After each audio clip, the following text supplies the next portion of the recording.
Alrighty, so today we are going to talk about the rhetorical analysis of a documentary film. This is a new project this year, and it is intended to allow students an alternate opportunity to engage in a rhetorical analysis just in a different form.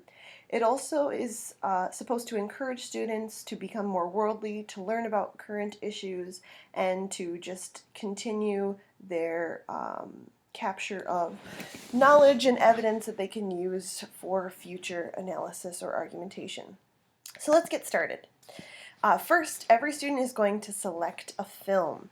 This is a project that's going to continue through all 3 trimesters. So over the course of the year, each student will have 3 different films, 1 per trimester. And even if a student switches from one teacher to the next, the project will remain the same. So just make sure you're choosing a different film even if you have a different teacher. You're going to also select from varied categories. On your assignment sheet, there are several different categories, and you cannot watch 2 films from the same category. And the intention behind that is to get you to open your horizons to different types of information and different experiences. But we do encourage you to follow your interests. If you're really interested in sports or athletics, watch a movie from that. If you're really into politics, watch a movie from that. This is supposed to be an enjoyable assignment. You get to watch a movie, for goodness sake. But we also ask that you pick something new. Don't just go down the list and select something that you've seen before. If you watch it with fresh eyes, sometimes your analysis might be more thoughtful because it's coming from a new place. So pick something new, pick something you're interested in, and pick something different each try. Once you've selected a film, you're going to view your film, and we encourage you to watch your film many, many times.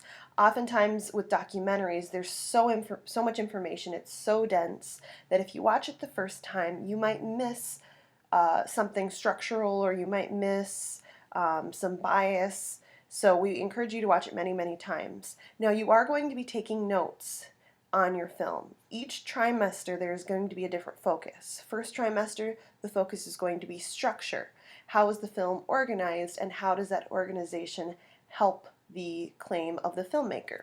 The second trimester is going to be focused on logic, logical fallacies, and third trimester is going to be focused on style and those stylistic elements. So you're going to be taking notes on what you observe as you watch your film, and that's again why we encourage you to watch it many, many times so you can pick up on those elements. Sometimes it's nice to view your film without the audio.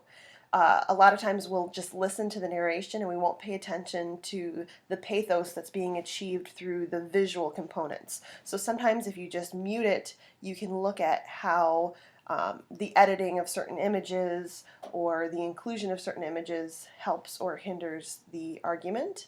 And then again, rewatch your film. I can't stress that enough. After you've viewed your film, you're going to begin the writing process. Every essay we ever write has an intro, a body, and a conclusion, and we're just going to review what goes in each of those components. So the introductory paragraph, obviously you're going to want to include background information. What's the title of your film? Who's the director? When was it made? What is the subject matter? All that stuff's very, very important. You're also going to want to give the social or historical context.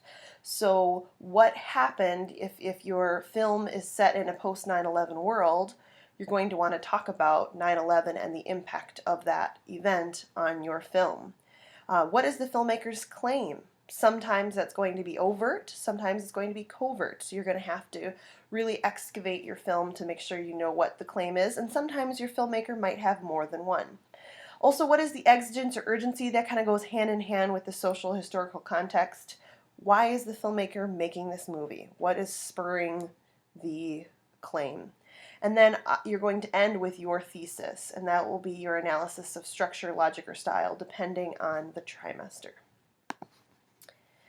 Second, in the writing process, you're going to go through your body paragraphs. Body paragraphs, as per usual, need to begin with a clear topic sentence.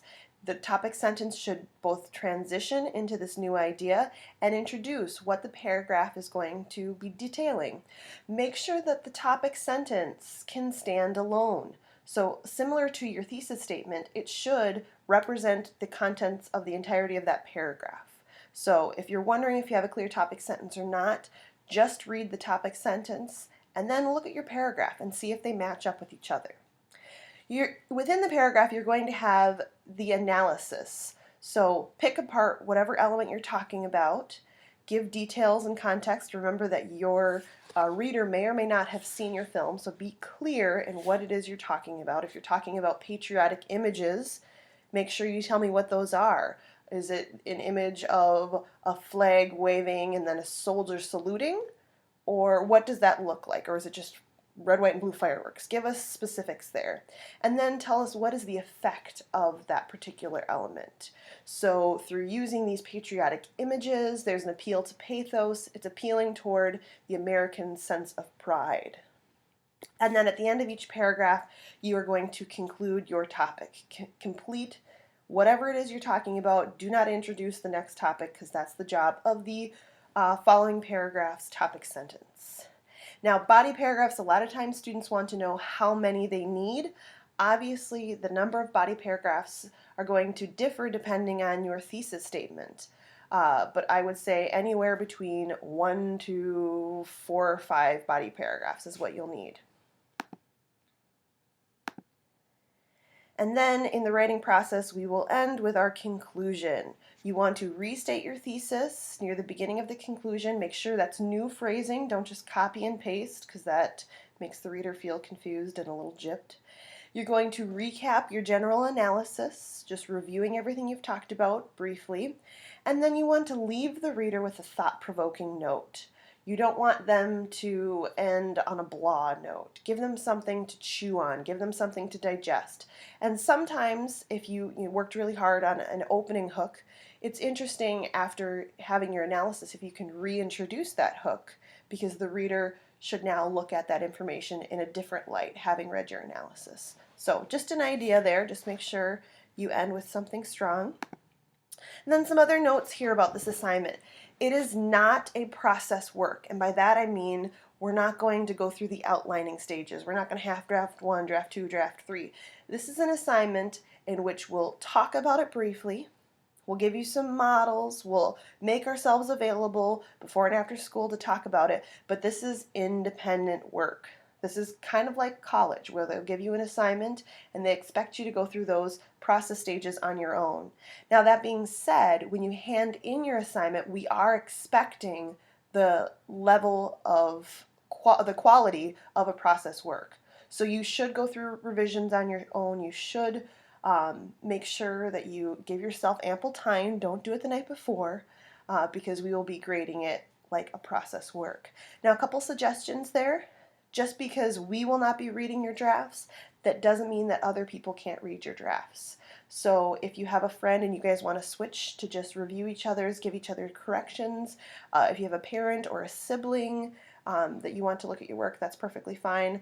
But obviously, when you're sharing your work, you are sharing it for the sake of improving it, not sharing it for the sake of giving up your work. Obviously, academic integrity is of the utmost importance. This assignment is going to be handed in on Google Docs. So make sure you have your Google assignment set up, or your Google account set up rather, and you know how to do that. There will be tutorials, and we'll talk about that in class, but this is going to be completely independent and completely electronic. So that is the rhetorical analysis of a documentary film.